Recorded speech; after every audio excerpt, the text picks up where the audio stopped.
প্রত্যেকদিন একই রকম জলখাবার খেতে খেতে না ওই মুড়ি, তারপরে ধরো চিড়ে, চাউমিন, পাস্তা এই সমস্ত খেতে খেতে না একঘেয়েমি হয়ে গেছে। তো তাই ভাবলাম আজকে রুটি করি। আর আজকে রুটি করার কারণও আছে, কারণ কালকে রাতে না কিছু খাইনি, আমি তো কিছু খাইনি আর আমার সাথে বড়ও খায়নি।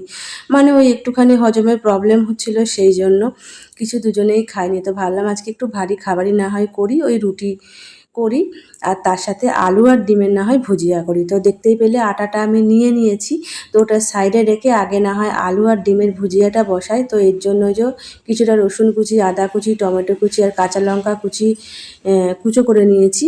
আর এই যে আলু আর পেঁয়াজ একটু কুচো করে কেটে নিয়েছি আলু ভাজার মতো। এটা ভাত দিয়েও যেমন খেতে ভালো লাগে আর রুটি দিয়েও খেতে না খুব ভালো লাগে। মানে ডাল দিয়ে ভাত দিয়ে খেতেও গরম গরম যেমন ভাজা ভালো লাগে, তেমন গরম গরম আবার রুটি দিয়েও খেতে অসাধারণ লাগে। তো এই যে একটু হলুদ দিয়ে নিয়েছি, তেলটা গরম হয়ে যাওয়ার পর তারপর সমস্ত কিছু দিয়ে দিলাম, আদা কুচি, রসুন কুচি, টমেটো কুচি, কাঁচা লঙ্কা কুচি। এতে একটু গোলমরিচ দিলে আরও খেতে ভালো লাগে, তো আমার কাছে আপাতত গোলমরিচটা নেই, তো সেই জন্য আমি স্কিপ করে গেছি। তোমরা চাইলে দিতে পারো। তো একটু ভালো করে নাড়াচাড়া করে যে আলু আর পেঁয়াজটা দিয়ে দিলাম। এবার এগুলো ভালো করে একটু মিশিয়ে নেবো, একটু নুন দিয়ে নিয়ে। তো আর দেবো একটু লঙ্কা গুঁড়ি দেবো, সেটা একটু পরে না হয় দেবো। তো আগে এগুলো একটু ভাজা ভাজা মতন করে নিই, আর লঙ্কা গুঁড়িটা এখন দিলে না প্রচণ্ড ঝাঁঝ বেরোয়, ওই কারণে লঙ্কা গুঁড়িটা দিয়ে নিয়ে এই যে চাপা দিয়ে দিলাম। আলুটা একটু ভালো মতন সেদ্ধ হয়ে যাক, তারপরে একবারে না হয় মেশাবো। তো ততক্ষণে আলুটা সেদ্ধ হতে হতে আমি না হয় আটাটা মেখে নিই। আর এই সকালের টাইমটা এতটা ব্যস্ততার মধ্যে থাকে না, যে মনে করি যে একটু রুটি বা লুচি করব, কিন্তু সময়ের মধ্যে না আমি কুলিয়ে উঠতে পারি না, কারণ আরও মানে প্রচুর কাজ থাকে। সকালের কাজ তো বুঝতেই পারছো, আমাদের প্রত্যেকটা গৃহবধূদের প্রচুর কাজ থাকে। সকালবেলা নিঃশ্বাস ফেলার টাইম থাকে না, তারপরে যদি জলখাবার বানাবার ব্যাপার থাকে একটা টাইমের মধ্যে, তাহলে তো আরোই হলো। তো যাই হোক, আটাটা মেখে লেচিটা কেটে আমি রেখে দিলাম সাইডে। এদিকে আলুটা একটু ভালো করে নেড়ে নিচ্ছি, আলু সেদ্ধ হয়ে গেছে। তো আলুটা ফাঁকা করে নিয়ে একটুখানি মাঝখানে এবার ডিমটা দিয়ে দেবো। তো আমি একটাই ডিম দিচ্ছি, যেহেতু জলখাবারে খাওয়া হবে।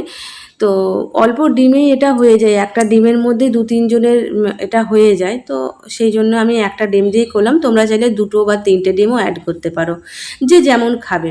তো এর মধ্যে একটু বিট নুন দিলে খেতে ভালো লাগে, তো আমি একটু স্বাদের জন্য ম্যাগি মশলা দিয়ে দিলাম। তোমরা চাইলে স্কিপ করতে পারো।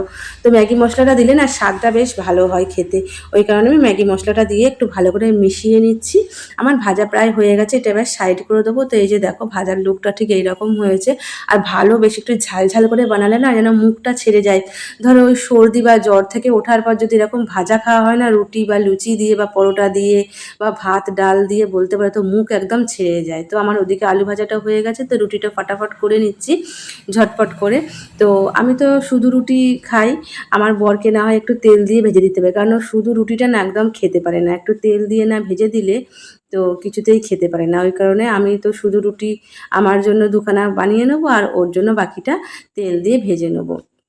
তো এই যে রুটিগুলো সমস্তগুলো বেলে নিয়ে এক এক করে সেঁকে নিচ্ছি, যতগুলো সেঁকবার থাকবে। তারপর বাদবাকিগুলো এই যে বরকে ভেজে দিচ্ছি, তারপরে ওকে খেতে দিয়ে দেবো, কারণ অনেকটা সময় হয়ে গেছে এগুলো বানাতে বানাতেই। রুটি দেখবে বেলা, সেঁকা, ভাজা, মানে অনেকটা পরিমাণ সময় লাগে। তো যাই হোক, এই যে আমার রুটি দেওয়া আর কি বরকে খেতেও দিয়ে দিলাম, চা, এই আলু ডিমের ভাজা আর এই যে রুটিটা। তো তোমাদের কীরকম লাগলো আজকের ভিডিওটা অবশ্যই কমেন্টে জানিও। সবাই ভালো থেকো, সবাইকে টাটা।